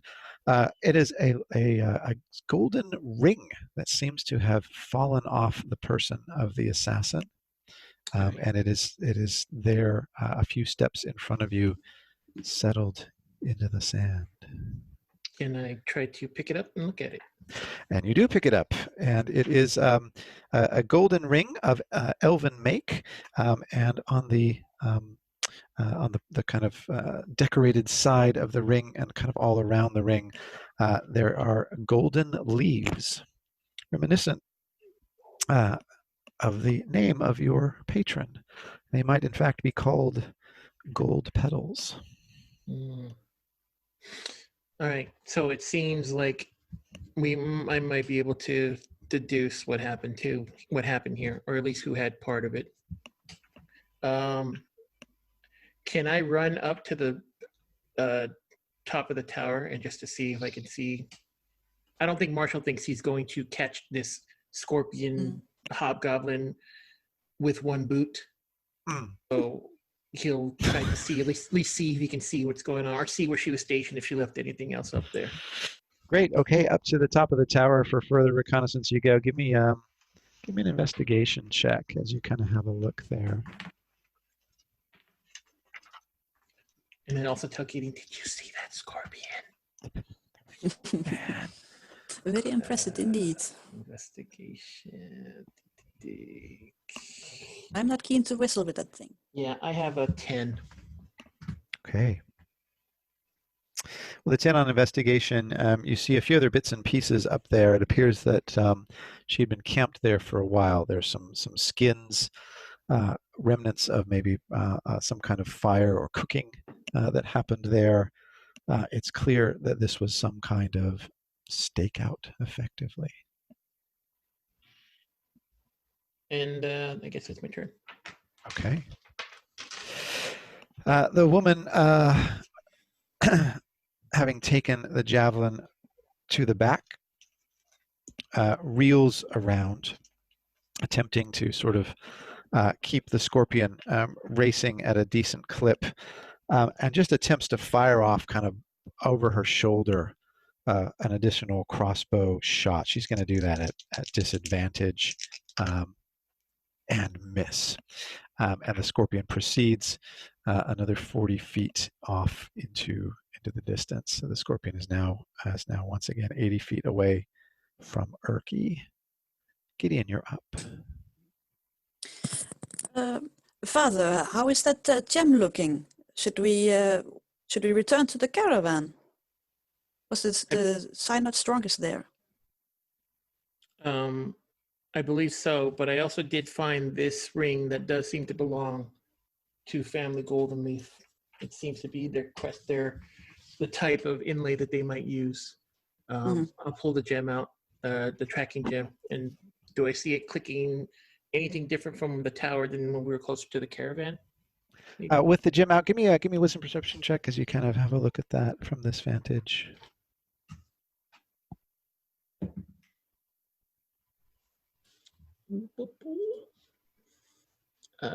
22. 22 is very good. As you're kind of scanning around with the old gem, you notice a faint flickering blue light in the distance in the caravan. It seems that there is a counterpart gem indeed, and that it seems to be placed just sort of indiscriminately on a half-broken wagon wheel out there. As you look further with a 24, you realize that this caravan or this wreckage is incredibly old. You see little bits of dwarven-made implements, little bits of helmets and other things that would indicate that this is probably a caravan that was making its way to one of the dwarven citadels of the north. There are no signs of anything elven. This is not the caravan we're looking for. Yeah, but it is well, hold on. It seems that the tracking device is in there, but this caravan seems not to be of elven origin. You said you found this ring of that woman. Perhaps you will know more then. Perhaps, but you'll have to catch her. Well, I do believe towards this friendly race, we are in the best position possible. And he takes a seat next to the window, just looks out. Our Marshall kind of look at Gideon for a second, and then and then turn around and maybe, and then kind of relax a little bit to look out at the scorpion facing away. Gideon doesn't seem to be in a hurry for some reason. All right, two of you with your legs dangling, sitting there on the edge of the ruins. If you had popcorn, I know you'd be eating it now, Gideon. You got this, Erki. You got this, Erki. Okay, anything else from Gideon? Sorry, that was that was my turn, and there's nothing in the room that I can see, so I think it's fine. We just need to catch that woman, but they're having a friendly competition, and he wouldn't want to get in between there. They are indeed. Erki, what's the plan at this point? Erki's intention is to make this competition not so friendly. Most people would stop at, what's he, not quite 80 feet away? Yes, not quite. You could close the distance, and you could try to take a swipe at this point, because she fired off at you. He's not most people. He's gonna dash. All right. And try to just, I think, this scorpion is enormous, so it's not a small scorpion. I think his best bet is to try to yank her off it. Okay. So at least she can't run anymore. Okay, so you can close the distance, and what that means is that if she does try and get away, you get a swipe at both her and her scorpion. She knows this, so she is likely not to be so foolish as to give you free hits. You are now engaged in melee with her, and let's see what she does on her turn. Dash is dash is an action, but since he did frenzy last turn, he gets a bonus action as an attack, a single melee weapon attack. Roll it up. Okay, yeah, roll it up.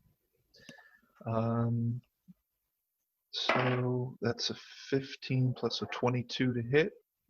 All right, you're attacking the woman or the scorpion? The woman. All right, she's an AC 15. That's a hit. And then 8 total damage. All right, 8 points of damage. She takes the hit. She's still looking reasonably strong, but you definitely have got her attention. by taking a nice clean gash into her calf, where she's gripping the scorpion like a mount. Anything else? He tries another pun, another quip at least. He says, "Guess I'm fast enough. Don't you think?" Feeling real good now. He's getting real cocky. It's like when little kids first learn what a joke is. It's great. Oh. He's a regular word user. Word user. The true barbarian. All right, Marshall, you're up. You and Gideon in the gallery. What is the two Muppet commentary guys? That's for Statler and Waldorf. Yeah. That you know that. Looks like that half work ain't half bad.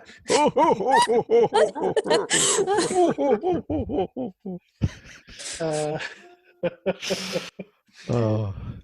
Actually, now that Marshall sees that he's actually engaged in combat, I feel like Marshall's gonna try to assist. So he's gonna like run down and try to make his way over there on his one-booted foot.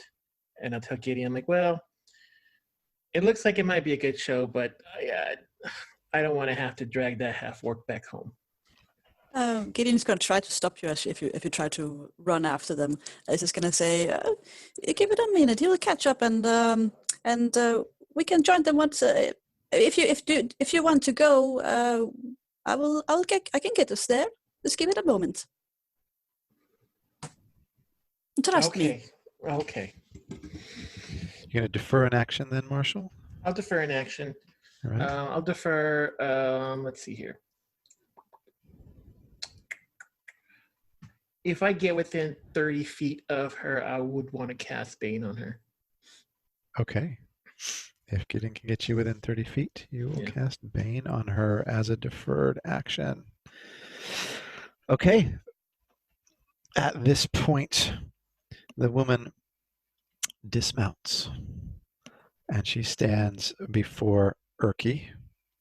She lays down her crossbow and she says, "I am not brave like the rest of my kind, nor do I believe in honor.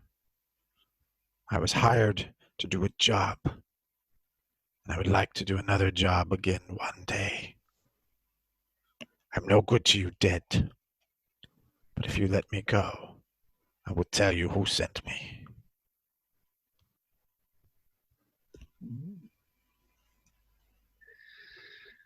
Are we out of initiative now? Not necessarily. You don't have to accept her offer. You can just start hacking away if you so desire, or anything else you choose to do. But you do get a retort if you want to on her turn. Okay. Erki says,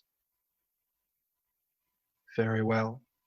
I'll spare your life, but I'm not honorable either," and attempts to grab her by the hair and just drag her through the desert back to this tower, and tells her, "Leave your scorpion, or not even your lack of honor will save you."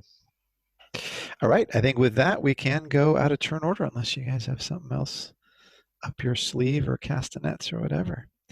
But Marshall was holding an action. So, yes, Marshall. Yeah. You're still going to...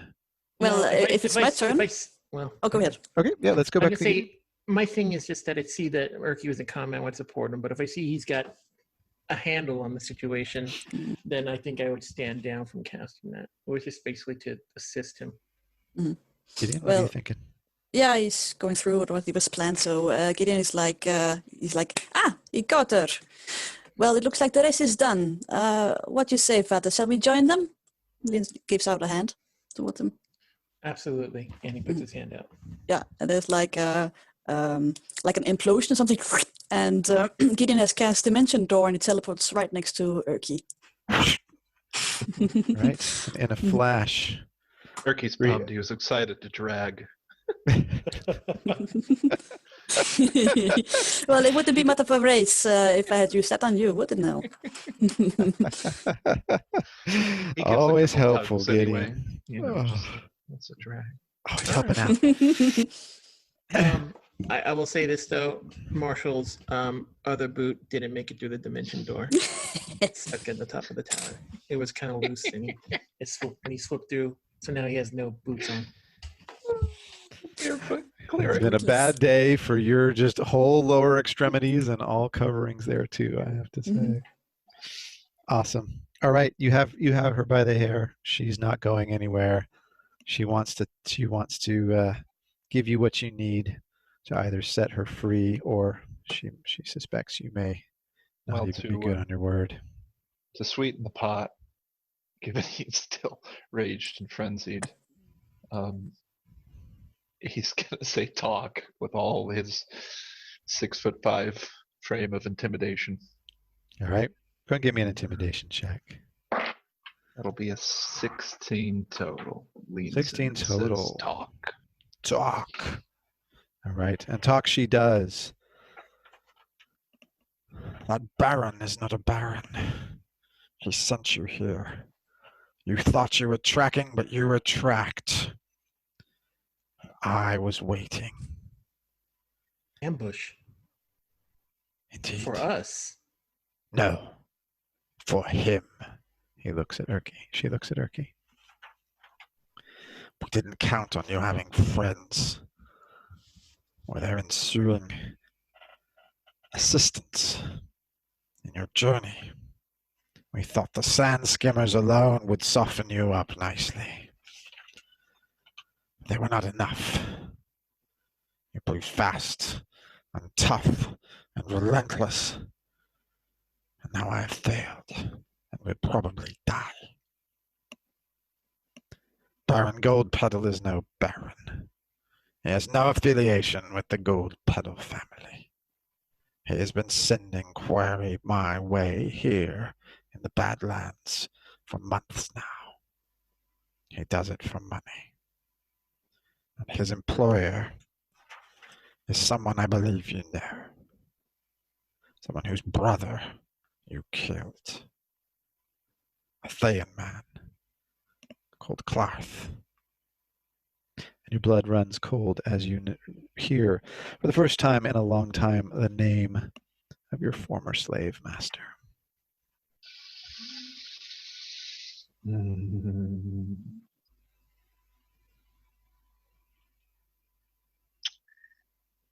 Anything else? That is everything I can give you. She lowers her head. You may kill me now. Thanks. And Erki kills her.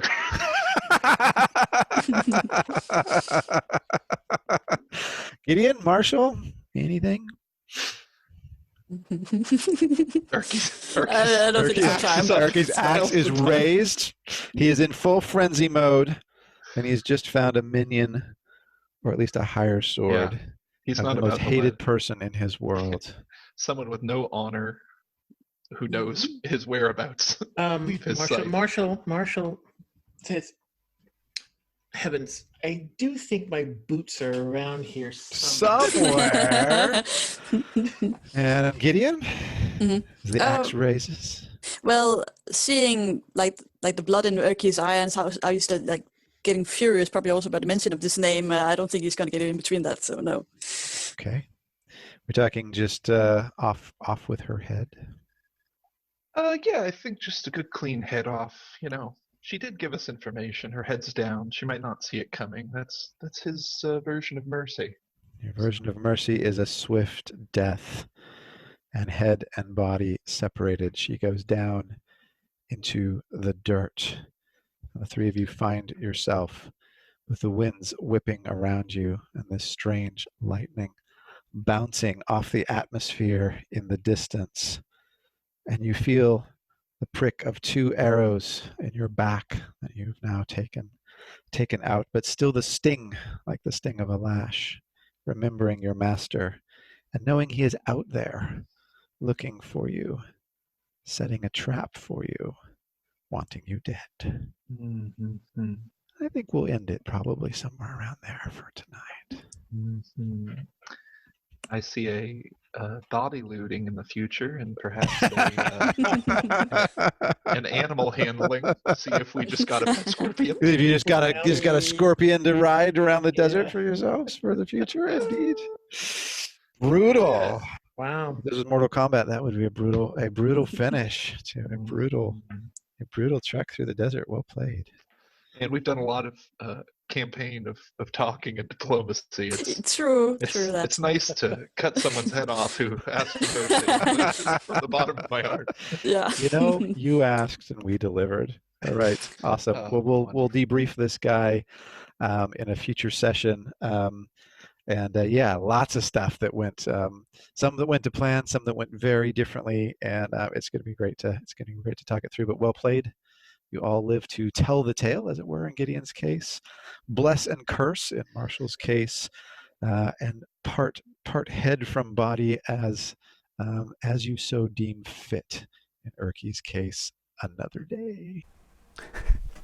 I love that ending. Totally unexpected, and yet totally true to character and true to form. A bit dark, a bit strange, but absolutely the right place, I think, to end this 2-hour adventure. Just a reminder, this is one of 3 videos. If you're interested at all in how I was able to prepare for all of this within 22 minutes using the one-page one-shot toolkit, resulting in a single page of notes that largely spelled out the basic structure that you just saw, do check out that video. And coming just a few days after this, we'll have a 3rd video where I debrief with the players and we all just talk openly at a meta level, as it were, about how this all went, and what we learned and what we enjoyed.